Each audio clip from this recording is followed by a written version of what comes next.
Ladies and gentlemen, welcome back to the Dr. Burchett Show. I'm joined by my cousin, Drew Burchett, who just completed his first full Ironman. He is a PhD in physical therapy, and we just had a great conversation getting into how he has worked up to getting to this level over a period of years. Drew, welcome back to the show. Thank you. Nice to have you. So, in this segment, we're going to get in a little deeper to the nuts and bolts of what you do during a race, mainly to replete sodium, because we talked about how you sweat a lot and it causes cramps. And you had told me that you had found out during earlier half marathons and races that really held you back. hmm Through some intense research, you figured it out. So I'm curious to hear what you do, but then we're also going to talk about, what do you eat before the race? What do you normally eat when you're training, and how do you train? So we're going to try to tackle all that stuff in this one. But before we get to some of those things, I still want to know what motivates somebody to do this crazy race, because this is a crazy race. How long did you do it? Like 11 hours or 12 hours or something? 12 hours and 4 minutes is what it took me. I followed along on Facebook, which was really cool because you could see all these pictures and it just looked like you were coasting. So, at the end of the day, what motivated you to do this race? Kind of what I said before. I always want to find my limit. What can my body do? What can I push myself to? Just like a bodybuilder, they want to see how much they can bench press. Um, my idea was, can I do it? Will my body allow me to do it? With all the other adversity and things that I had, cramping wise, can I do it? I was one of those people that, oh well, I'm not a distance runner. I'm a sprinter. I can go fast for a short amount of time, but I can't run 2 miles. Mm-hmm. So Limiting beliefs, we call those. correct. So in my head when I was in college and when I just started in grad school, I didn't think that was ever something that I could do. So um, What you know what would you say to yourself? Oh, other people can do that, but that's just like not for me. Or why yeah, couldn't you do it? I would just say that that's just not how my body's put together. It was my excuse. Well, I've got more fast twitch muscle fibers. I don't have the slow twitch fibers that everybody has. Even though that's not true at all.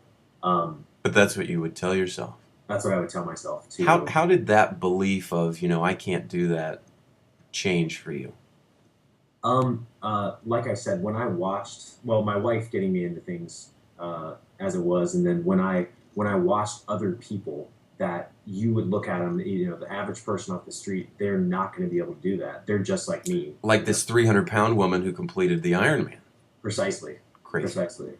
So you look at them and say they're not going to be able to complete it. And when they cross the finish line and they complete it, it was just so inspiring. Well, if they can do it, I can do it. So and then that competitiveness came out in me. I think that's really interesting to kind of pause for a second and to focus on how that belief changed for you. So you went from having a belief of I can't do this to seeing somebody else do it who it sounds like you saw people who had worse genetics than you did or a worse body or whatever you were telling yourself at the Uh-huh. time. You saw something that was kind of completely contrary to that hmm 300-pound woman.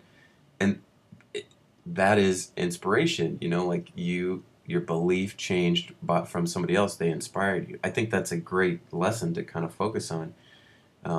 As for how to, it's a model of how to change your beliefs or how to get what you want. If other people can do it, so can you, you Yeah. know? So hmm then part of the thing is to break down, well, what if I want to do it? I want to do what they did. I'm going to copy the training they did and the nutrition they did and what they did during the race. I'm going to do hmm what they do so I can get their results. hmm Modeling. That's really interesting to hear that was how you got to that. Tell me a little bit more. So let's put to the side. Let's put to the side the nutrition and training part for a second and just go with the motivation part. So tell me a little more how you talked about pushing your own limit. It sounds like you weren't sure if you could do it. Part of you was testing that hmm thought and that belief.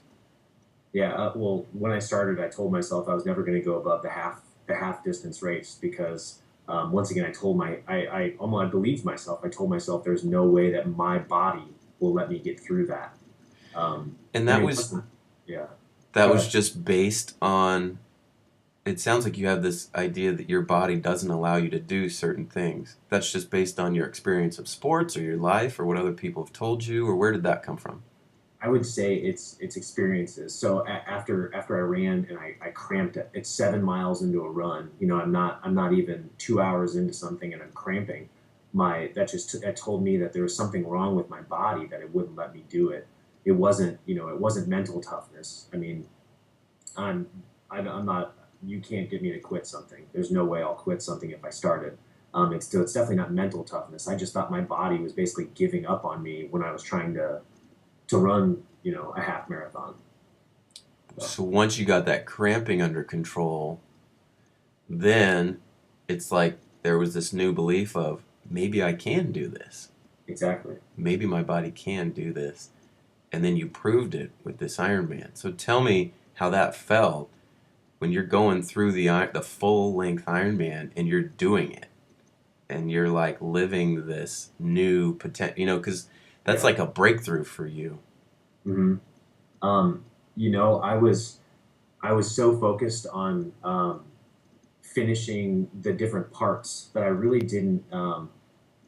In my head, I really wasn't nervous, scared, anything different because all I was thinking about was finishing the task I had in front of me. Yeah, So finish my swim, okay, and then I thought to myself, I just have to go on a bike ride now. yeah. And then finish the bike ride. I just have to run. That's all I have left. I can One do thing at a time. exactly. So to think of the entire Ironman, I've got to go do it today. I mean, I was really nervous before I started racing, Yeah. um, but after I broke everything down, it made things a lot easier to I don't know, to palate, to understand. Yeah, one stage at a time. Mhm. Did you have that moment either after the race or the couple days later where you took a step back and you're like, wow, I did it?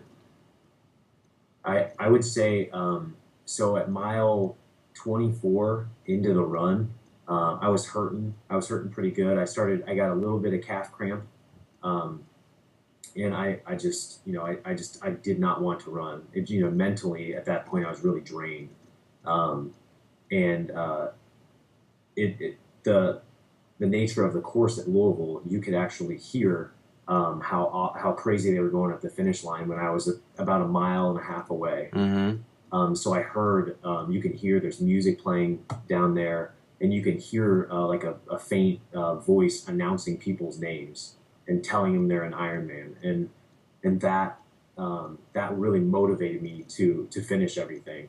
I just sucked it up, said you're gonna do this, let's go, and started running again. And but that right there at that point, there's a final little S turn that you make, and you start running down. The finisher chute, and at that point, I just couldn't believe it. I was so ecstatic and overwhelmed with just emotion that I finished it. All my friends and family were there waiting for me. A couple of guys that I trained with had volunteered at the finish line to actually catch me. So I got one of my good friends give me a big hug at the end and pictures of everything. I don't know. It was just that's when I realized it right at that end point. So. And what happens when you cross the finish line? The announcer will they read your name. They said Andrew Burchett from Fort Wright, Kentucky. You are an Iron Man. They scream really loud at you, and everybody. I mean, the finisher shoot, and especially at down at Louisville, it's at this place called 4th Street Live. So it's like a two-level indoor, but like it's outdoor, but there's a roof over it Mm-hmm. of bars, and there are people just screaming. And because there's a roof on it, everything was echoing and reverberating. So it's a really unique environment to finish that in. So it's loud. It's Sounds like an intense kind of yeah. celebration at the end. hmm So in that moment, and now thinking about it, you, Andrew Burchett, you are an Iron Man. What does that mean to you? It was I would say almost 2 years of change in, I mean, my lifestyle and everything. 2 years of training, 2 years of new friends. Um, I mean, it's been a really interesting journey from where I was before to where I am now. Um, and just like I said, the lifestyle change, everything's different. So, What do you believe about yourself in terms of the abilities of your physical body? um, and this is one thing I tell a lot of people because I'm not a person that enjoys bragging about what I do. But my wife will tell people, "Oh, he just finished his Ironman," and then they ask me, "You're crazy! I can't believe you did that." It takes a special kind of person to do that, and I look at them and I say, "Anybody can do it." Is what I tell them. No shit. Anybody can do it. You just have to train, and more than just training, you have to have the motivation to train. You have to have that mental mindset, and go out and do it. And if you do everything you're supposed to, it'll be a good day. You'll have fun, and then you can enjoy the same thing. So Does so? I imagine you gained the belief that you can do more with your body. Probably the sky's the limit. Now I'm wondering, what are you going to do next? Are you going to test that anymore? Are you going to be one of these ultra marathoners? What do you do next? You going to do another Ironman? I'm going to take a year of non full distance Ironman. I'm going to do a couple half distance ones next year, and then I'm going to do another full one. Uh, and I think, pending my wife's approval, I'm going to try an ultra marathon, one of the shorter ultra marathons. Like 50 miles or something? Not that crazy. I'm going to try a 50-kilometer race, so it's like Okay. 36 miles or Okay. 33 miles or something like that. I'm going to try that first, and then figure it out from there. Once again, to find my new limit, essentially. Yeah, you like that. Does kind of finding this limit for you and accomplishing this, it sounds like you learned about your body and you're able to do more with that than you previously thought. You kind of broke through these limiting beliefs. Did that translate into other aspects of your life, or do you feel like it may have, you thought, wow, I can do this, there's anything I can do? How did it affect other aspects of your life? I guess I really haven't, I really haven't thought about that, and moved as far as forward as that goes. But um, I would say not a ton as far as just for me. Mm-hmm. I'm pretty happy with my career. As far as that aspect of everything goes. So I don't know if I would be a good person to ask that about. Whatever the answer is, that's the answer. Yeah.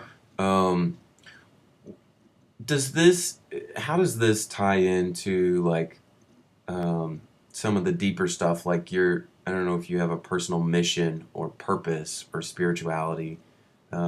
Does this Iron Man and the kind of this journey tie into that stuff for you? Um, I guess let's say it just kind of puts the belief that anything's possible in my head. And I mean anything that I look at now, whether it's a new certification that I want to do with work, or I want to that's one thing I want to do next. I want to be a certified therapist to dry needle people. So something like that. I mean, okay, I can go do that. I guess it has given me more confidence as far as in everything as it goes. Just because I don't know, I feel like I have less limitations, but definitely I would say physical more than anything else. I, As I far as would that I goes. would I would have to think that somehow it would trickle down into other aspects of your life, like you're saying at work. Shit, I just ran an Ironman. If I want to go get this certification, of course I can do this. Just translating into, just like you said, anything's possible. Mm-hmm. That's pretty. That if you stop and think about it, that's pretty exciting. I mean, Yeah, anything's possible in any realm of your life. That shoot, that gets me excited. Then it's like the problem is, you've got so many options. What do you do next? Where yeah. where are you guided to? Okay, good. We didn't even talk about nutrition training and what you do during the race. Let's do that in the next one. Okay. All right, let me push pause on this.